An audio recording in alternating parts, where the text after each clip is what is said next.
Well, Douglas, I think that says it all.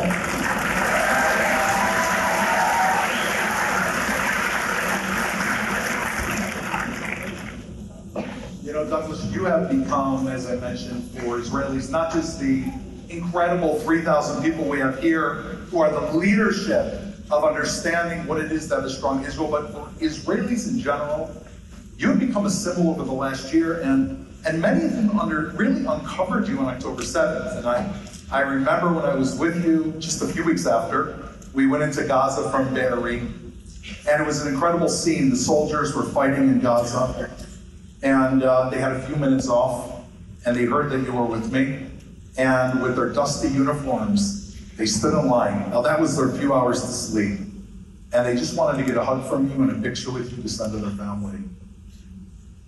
And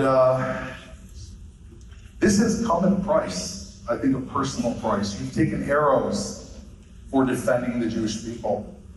Some of your events have been canceled, have to move. You've been threatened online and maybe personally, I don't know. I'd like to kill the person who threatened you, but I don't know. And yet you haven't stopped, you haven't held back. You've been from one side of the planet to the other defending us. And my question to you, Douglas, is at what point did you decide to stand in the line of fire for the state of Israel and the Jewish people? Well, first of all, good evening, Jerusalem.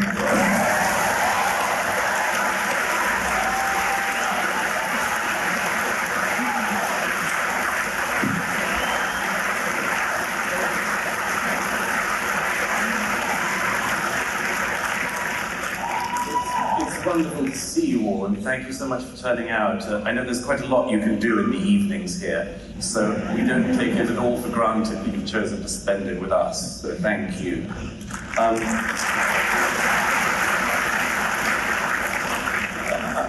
I much appreciate your opening question, Laurent, but I must just add one little twister, which is I don't think I have suffered any arrows at all, and if anyone has tried to fire them, they haven't hit. So, I'm unbothered. I don't really regard, as Ben said earlier, Ben and I use words, and there are people here, as we've just seen, who use their bodies and put their bodies in the line of defending civilization, and so for me that's much more important. And I'm merely a writer, and so all I have is words, but I do try to use them as savagely as I can.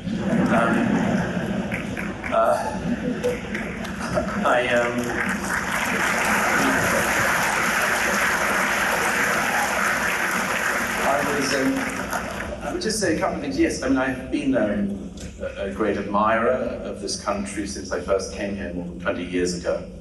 And I suppose there's several reasons for that. One is an issue of what I simply think of as intellectual honesty, which is I was brought up to know right from wrong, good from bad, firefighter from fire. And many people are still bewildered by these, or think that it's all relative, and that the person running to put out a fire should be regarded as equal to the arsonist. And I don't take that view.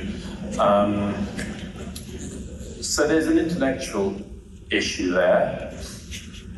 There's a feeling, I think, secondly, of just wild injustice about what happens with this country and its treatment abroad.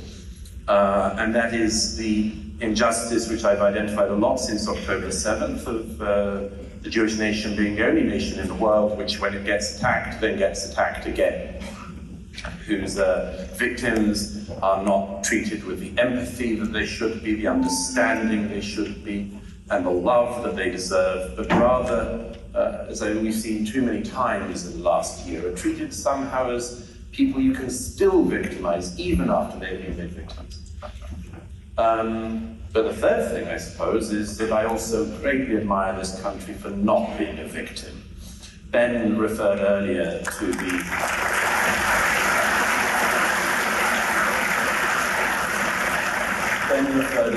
the strange place that much of the rest, all of the rest of the West has ended up in, where, you know, the more victim you are, the more you win. And I don't think Israelis do take that. And I think that instead they have the same values that I was brought up with, at any rate, in Britain, which, if you can't tell from the accent or didn't know, is where I'm from.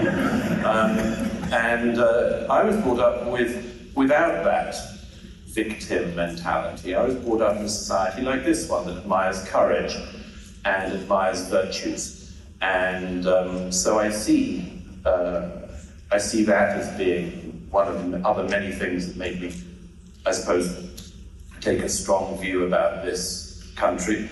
And I suppose finally I would say that it's because over time, it's come to be personal, you know.